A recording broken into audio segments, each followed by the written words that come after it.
Jai Hind student, today we are going to discuss the another important topic in the chapter sector of Indian economic, that is how to protect workers in the organized sector.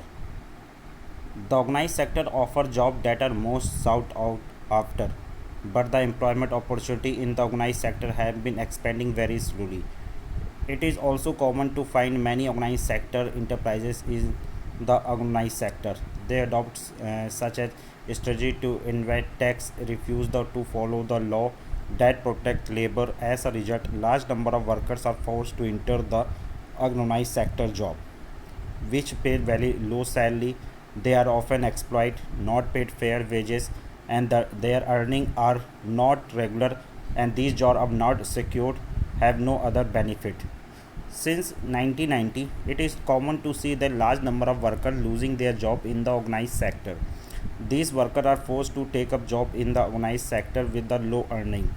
Beside the need of more work, there is also need of protection support of the workers in organized sector who are vulnerable.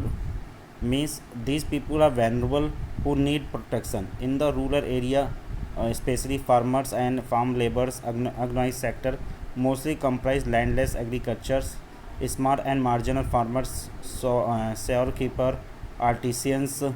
Nearly 80% of rural household in India is small and marginal farm category. These farms need to be supported through the adequate facility of timely delivery of seeds, agriculture inputs, credit storage facilities, marketing outlet.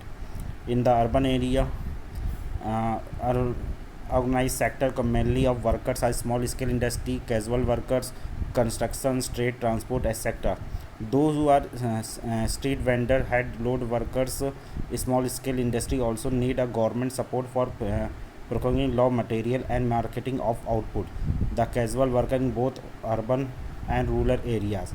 So we find that majority of workers from the ST tribe and backward community find themselves in the organized sector. Besides getting irregular low paid work, these workers also face social discrimination, protection support to the organized sector in the necessary both economic and social development. Next, what is public and private sector in India? Another way of classifying activity into sector could be on the basis who own asset is responsible for the delivery of service in public sector. The government own most asset and provide all the service, and in the private sector, ownership of asset, delivery of service, it is in the hand of the private individual or company. So in public sector, it is controlled and managed by the individual or group, and maintenance of public welfare, provide basic facility like health, education, food security to the people. And in the private sector, controlled by the managed by individual or group, and to earn basic money to earn profit. Private sector does not provide any service like a reasonable rate. So there is a several thing we need by the society as a whole, but which are provided. Private sector will not provide the reasonable cost.